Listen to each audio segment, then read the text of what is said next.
1939 সালে উত্তর পূর্ব ইরানের মাশহাদ শহরে জন্মগ্রহণ করেন আলী খামেনি। ছোটবেলায় স্থানীয় ধর্মীয় শিক্ষায় পড়াশোনা করেন। পরে তিনি শিয়া মুসলিমদের পবিত্র নগরী কোমেতে উচ্চ ধর্মীয় শিক্ষা লাভ করেন।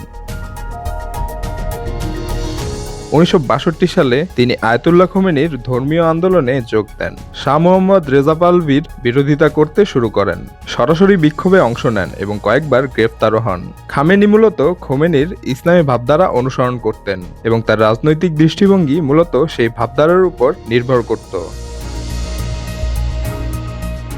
1979 সালের ইসলামী বিপ্লবের পর খামেনি বিপ্লবী পরিষদের দায়িত্ব পালন করেন। তিনি উপ-প্রতিরক্ষা মন্ত্রী হন এবং ইসলামিক বিপ্লবী গার্ড কোর গঠনে গুরুত্বপূর্ণ ভূমিকা পালন করেন। এটি পরবর্তীতে ইরানের অন্যতম শক্তিশালী প্রতিষ্ঠান হয়ে ওঠে। 1981 সালে তেহরানে একটি মসজিদে বোমা হামলায় গুরুতর আহত হন তিনি, যার ফলে তার ডান হাত পক্ষাঘাতগ্রস্ত হয়।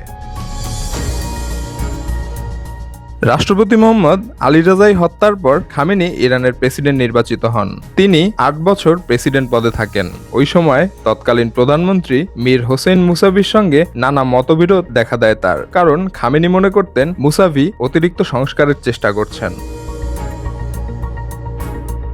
1989 সালে আয়াতুল্লাহ খোমেনির মৃত্যুর পর খামেনি সর্বোচ্চ নেতা নির্বাচিত হন। সংবিধান সংশোধনের মাধ্যমে প্রধানমন্ত্রীর পদ বাতিল করা হয় এবং রাষ্ট্রপতির ক্ষমতা বৃদ্ধি করা হয়। খামেনি রাতারাতি হোজ্জাতুল ইসলাম থেকে আয়াতুল্লাহ পদে উন্নীত হন। তার শাসনামলে বহু প্রেসিডেন্ট দায়িত্ব পালন করেছেন, যেমন মাহমুদ আহমাদিনেজাদ, হাসান রুহানি এবং মোহাম্মদ খাতামি।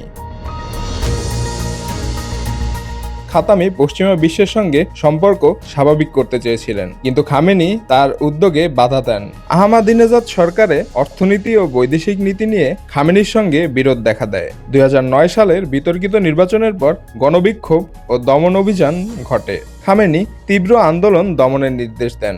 রুহানি প্রেসিডেন্ট থাকাকালে পরমাণু চুক্তি সম্পন্ন হয় খামেনির অনুমোদনে, তবে অর্থনীতি ও নাগরিক সংস্কার ব্যর্থ হয়। খামেনি বহুবার সামরিক পদক্ষেপ ও বৈদেশিক নীতিতে প্রভাব রেখেছেন।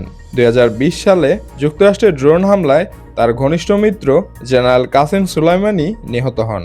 খামেনি প্রতিশোধের ঘোষণা দেন এবং ইরাকের মার্কিন ঘাঁটিতে ব্যালিস্টিক হামলা চালান। তিনি ইসরায়েলকে ক্যান্সার আক্রান্ত টিউমার আখ্যা দিয়ে ধ্বংসের হুঁশিয়ারি উচ্চারণ করেছেন বারবার।